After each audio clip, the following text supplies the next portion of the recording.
Mu Rwanda hatangiye kubakwa amashuri ya TVET yo ku rwego mpuzamahanga.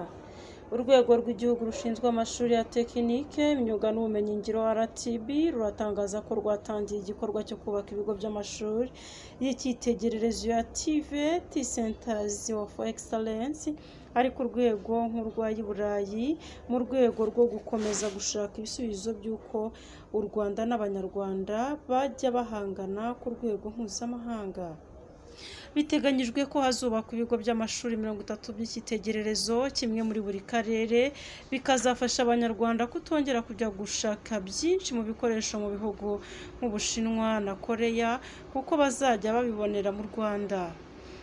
Umushinga wo kubaka ibigo by'amashuri y'icyitegererezo ya TVET uteganya ko azaba ari ku rwego mpuzamahanga kubera ko azaba ameze nk'ayo mu bihugu birimo Koreya, Luxembourg, Australia n'ahandi mu bihugu byateye imbere, ku buryo abanyeshuri bazajya bayarangizamo bazaba bari ku rwego rumwe n'urw'abarangiza muri ibyo bihugu, kubera ko umunyeshuri azaba yemerewe kujya gukorayo nta kindi bimusabye uretse impamyabumenyi yahakuye. Ni amashuri arimo ayatangiye kubakwa, andi nayo bikaba biri mu nzira kubera ko ingengo y'imari yagera kuri 15 yamaze kuboneka ku buryo n'aho agomba kubakwa hazwi.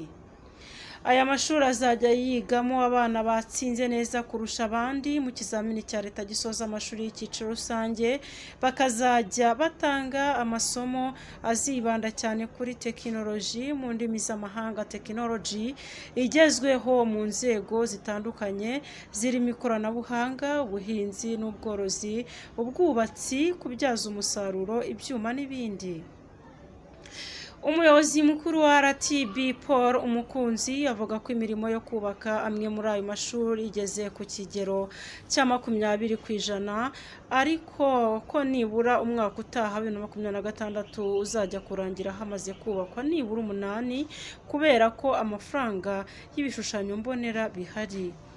Ati nko mu ishuri rya Coding Academy riri i Nyabihu, imirimo yaho igeze nko kuri 20%, ku buryo gahunda dufite ari uko mu kwezi kwa 10 ariyo Center of Excellence ya mbere tuzataha. Irya kabiri nirigiye gutangira mu cyanya cy'inganda aho twabonye inkunga ya miliyoni 7 z'amadolari yo kuryubaka.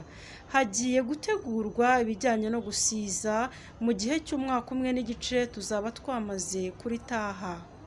Andi mashuri ya TVET y'icyitegererezo 8 agiye kubakwa ku bufatanye na leta ya Koreya azatwara miliyari 135, akaba yaramaze kuboneka, hakaba hagiye gukurikiraho gutanga amasoko yo kuyubaka ku buryo mu myaka 2 iri imbere imirimo yose yo kubaka izaba yarangiye agatangira kwigirwamo mu mwaka wa 2027.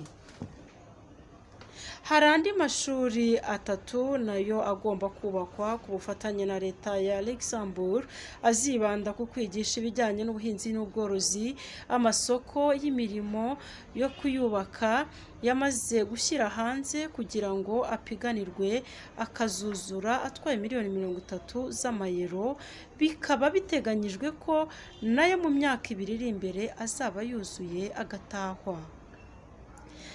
Ayandi ni amashuri 2 yatewe inkunga n'umuryango w'ubumwe bw'ibihugu by'Uburayi EU, hakaba harimo gukorwa inyigo yayo nubwo inkunga yo kuyubaka yamaze kuboneka. Ayo niyo mashuri 15 y'icyitegererezo ya TVET agiye gutangira kubakwa muri iyi minsi kuko yamaze kubonerwa ingengo y'imari, hakaba harimo gukusanywa inkunga yo kuzubaka andi 15 asigaye kuko ubutaka azubakwaho bwamaze kuboneka n'inyigo za mbere zerekana uko agomba kuba ameze zamaze gukorwa. Aya mashuri y'icyitegererezo azaba afite nibura ubushobozi bwo kwakira abanyeshuri 600. Intego nyamukuru ya leta y'u Rwanda ikaba ari uko gahunda y'icyiciro cya 2 cya gahunda y'igihugu y'iterambere NCT2 izajya kurangira yose yarubatswe kandi yaratangiye kwigirwamo.